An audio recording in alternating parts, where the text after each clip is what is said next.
Pessoal, então agora vamos ver a solução do exercício número 1 aí sobre esse enunciado que a gente viu na última videoaula aí sobre vetores. Bom, então o objetivo desse exercício é fazer um algoritmo em um programa em C para preencher um arranjo de números inteiros com 20.000 valores, então são bastante valores. Os valores têm que ser números aleatórios entre 1.000 e 100.000, então a gente tem que fazer uma troca de base do retorno do range, que é de 0 até range max, para esse valor mínimo e esse valor máximo, e usar a função sRand aí para ter sempre a mesma sequência de números pseudo-aleatórios, ou de maneira alternativa também usar a função time para que cada vez que a gente execute o programa a gente tenha uma sequência de números pseudo-aleatórios diferentes, né? Então depois que a gente preencheu esse arranjo de números inteiros, a gente tem que procurar o maior número e depois lá no final do programa informar o valor desse maior número e a posição dele apareceu dentro daquele vetor. Fazer a mesma coisa para o menor número. Além disso, a gente tem que calcular o valor médio, né, entre todas as posições, entre todos os valores que foram gerados aleatoriamente, pseudo-aleatoriamente. E, por fim, procurar a posição que tem o valor mais próximo do valor médio, informando a posição. Bom, então assim, eu diria que os passos desse enunciado, os itens 1, 2 e 3 podem ser feitos ao mesmo tempo, já que na medida que a gente vai gerando os números aleatórios entre 1.000 e 100.000, a gente já pode verificar, então, porque a gente já vai colocar eles numa determinada posição, a gente já pode verificar se esse número pseudo-aleatório gerado é o maior ou o menor. Então, esses passos aqui. Mas, bom, a média, que é esse item número 4, isso aqui a gente tem que gerar todos, né? Porque a gente só consegue ter a média depois que a gente gerou todos os números, todos os 20.000 valores, né? Então, o passo 4 seria um passo que faz com que esse item 5 seja feito só depois. A gente não consegue fazer o item 5 porque ele depende do valor médio aqui, né? Então, dito isso, né, como é que ficaria o nosso... Isso seria a nossa interpretação do enunciado, né? Como é que ficaria os passos do algoritmo, né? Então, a gente começa declarando um arranjo unidimensional para registrar aqueles valores, seriam de 20.000 posições, né? E aí a gente inicializa as variáveis, né? Um acumulador para a gente calcular a média, como a gente já fez inúmeras vezes. Um registro de uma variável chamada maior, que vai ser igual a um valor menor possível, int_min, e a posição maior igual a 0, certo? Então a gente tem essas duas variáveis aqui que vão ser utilizadas para a gente procurar qual que é o maior valor. E como a gente já fez procura de maior e menor em valores, nesse caso aqui, o maior ele é inicializado para o int_min, porque daí quando a gente encontrar um valor, esse valor provavelmente vai ser maior do que o int_min, certo? Então essa é uma boa inicialização. E de maneira análoga a gente faz com que o menor seja inicializado com o maior valor possível, que seria o int_max, né? Isso a gente já viu em videoaulas anteriores também. E também uma posição menor aqui para guardar qual que é a posição onde a gente encontrou o menor valor. Depois a gente vai ter também uma variável prox igual a int_max, inicializada para int_max, e posição prox igual a 0, isso aqui para a gente achar o item 5 aqui, que é procurar a posição que tem o valor mais próximo do valor médio. Bom, daí a gente inicializa com 0 o valor da semente de números aleatórios para a gente tornar, de certa forma, essa solução reprodutível, e depois, bom, daí a gente começa o laço principal de geração de números aleatórios, né? Então a gente faz para uma sequência de 0 até 19.999, para cada posição daquele nosso vetor de 20.000 posições, a gente obtém um número aleatório, transforma esse número aleatório obtido com o rand para um valor entre 1.000 e 100.000, atribui esse valor para a posição do arranjo indicado na sequência. Então, se a gente está na posição 0, a gente vai atribuir esse valor para a posição 0, e aí depois nesse passo 4.4 aqui, se o número que a gente acabou de gerar for maior do que maior, a gente atualiza maior e a posição onde ele foi encontrado. E a mesma coisa se for menor do que menor, atualizando o menor e a posição do menor. E depois de ter feito isso tudo, a gente acumula o valor gerado em soma, né, para que a gente possa lá no final calcular o valor médio dividindo soma por 20.000, já que a gente gerou 20.000 valores, né.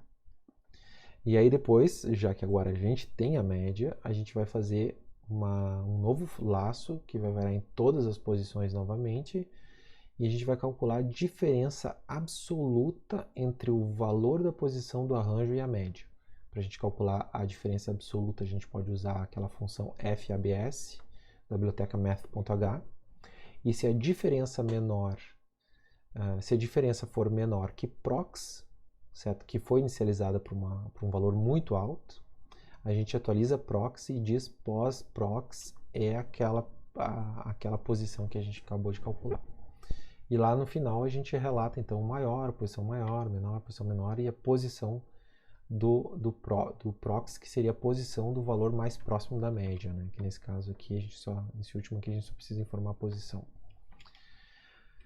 Bom, isso seria para o algoritmo. Notem que ele foi concebido com a ideia de a gente fazer o menor número de laços possível. A gente poderia fazer um laço, preencher aqui um laço, depois outro laço, depois outro laço, o outro laço e outro laço, mas aqui a ideia foi tentar fazer o mínimo, e o mínimo foi fazer dois laços, né? Um que é utilizado para se fazer esses três itens aqui, procurar o maior, o menor e calcular o valor médio, e um último laço, que esse aqui a gente não tem como adiantar, porque a gente precisa do valor médio, né?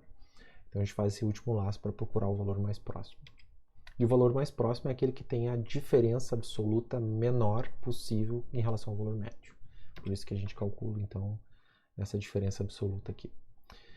Bom, então esse é o nosso algoritmo, né? A gente tinha um enunciado, a gente fez uma interpretação dele, fez o algoritmo, agora a gente vai para o código, né? Então eu já fiz o código aqui, deixei ele no próprio slide. Depois vocês vão ter acesso ao código C também para vocês olharem. Mas ele é basicamente assim. Então eu dividi ele em duas colunas para caber num único slide, né? Então a gente tem então o tamanho de 20.000 e o min e o max aqui, que seriam os valores válidos lá, né, no nosso enunciado, entre 1.000 e 100.000. São esses dois aqui. Bom, daí eu tenho o vetor, que vai ser o vetor de 20.000 posições, já declarado com o tamanho correto. A variável i, que vai ser o nosso iterador. E depois eu tenho a soma já inicializada para zero e a média, né, como a gente vinha fazendo. E as variáveis auxiliares ali da procura. Depois eu tenho mais duas variáveis auxiliares, uma para usar como variável auxiliar na hora de geração de números aleatórios e a diferença na hora que a gente for calcular a diferença absoluta ali entre a média e os valores.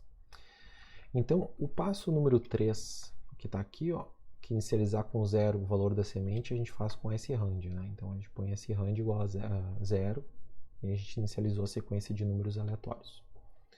Depois, o passo número 4, né, é esse aqui. Então, de 0 até i menor que tamanho, a gente gera um número aleatório, posiciona esse número aleatório gerado, que está aqui, dentro no meu novo intervalo de valores, que é entre min e max, atribuo esse valor já posicionado nesse intervalo dentro da posição i do meu vetor v, e aí depois eu vou começar a procurar o maior ou menor. Então, se esse valor gerado for maior do que o maior, que foi inicializado por um valor muito pequeno, eu digo que o maior é aquela posição, é o valor daquela posição, e eu salvo a posição i na variável posição maior, pós-maior aqui no caso. E faço a mesma coisa para o menor, né? Se aquele valor gerado for menor do que a variável menor, que foi inicializada com um valor muito grande, eu digo que então o menor é igual àquele valor que foi gerado. E eu salvo a posição i do menor. E enquanto eu vou fazendo esse laço, eu vou salvando os números gerados, aqui no caso o num, né, que estou reaproveitando essa variável, poderia usar vdi aqui também, já que eles são iguais, né? Eu vou acumulando ele em soma, para que depois que terminar o laço eu possa calcular a média. E aí, tendo calculado a média, eu vou novamente fazer o laço em todas as posições do vetor, só que agora eles já estão inicializados com valores, né? E para cada uma das posições, eu vou calcular a diferença absoluta entre a média e esse valor dessa posição i. Então, essa diferença eu comparo ela para verificar se ela é menor do que prox. Prox foi inicializado com um valor muito grande, então a primeira vez que eu executar isso aqui vai ser, provavelmente isso aqui vai ser verdade. E aí eu vou dizer que a menor diferença possível é prox, que é a mais próxima, e eu salvo que a posição da mais próxima nesse momento aqui é o i. Então esse laço vai continuar, então vai chegar no momento que eu vou chegar numa diferença menor do que prox. Vou entrar aqui e vou atualizar de novo. Então isso aqui vai me levar para aquela posição onde a diferença é a menor possível. E aí depois, no último passo, eu imprimo essas informações, né? Bom, esse programa está nesse código aqui que eu vou passar para vocês. Vamos compilar ele só para fazer um teste rápido, já que a gente está gerando números aleatórios, 20.000. Isso, a execução do programa é instantânea. Né? Vou chamar de heavy o programa aqui. Executando o heavy, eu tenho então que a resposta esperada está ali embaixo, ó, é 996 10 531. Opa, deixa eu só mostrar aqui no código quadro. Só deixa eu passar para o código quadro aqui onde aparece o terminal aqui. Então, no código quadro aqui eu executei o programa, né? Eu compilei ele aqui e fiz a execução, e percebam bem que essa sequência que aparece aqui é exatamente a sequência que aparece aqui no slide. Por que tem exatamente a mesma sequência de resposta aqui desses diferentes valores? É porque a gente inicializou a sequência de números aleatórios com 0, ou seja, vai ser sempre a mesma sequência de números aleatórios que vai ser gerada. Né? Então, o maior valor foi 99.996, que é muito próximo de 100.000. A posição dele foi 10.531. O menor valor foi 1.001, muito próximo do 1.000. E a posição dele foi 19.447. E o valor onde está a posição mais... onde está o valor mais próximo da média é 14.479, certo? Bom, a gente não imprimiu a média aqui, poderia ter impresso, depois eu deixo vocês modificarem, mas a média vai ser um valor médio entre 100.000 e 1.000, né? Por quê? Porque o RAND, qual que é a fórmula matemática que está por trás, ele tenta obedecer uma distribuição normal. Então, nesse caso, perdão, uma distribuição, tipo assim, todos os números têm a mesma probabilidade de aparecerem. Então, tipo, se tu fizeres muitas vezes, tu vai fazer com que todos os números sejam eventualmente sorteados, né? E o valor mediano vai ser o valor mediano do teu intervalo ali. A média, né? Vai ser próxima do valor mediano do teu intervalo. Bom, então isso dá a solução para o exercício aí. Deixo um grande abraço para vocês, até a próxima.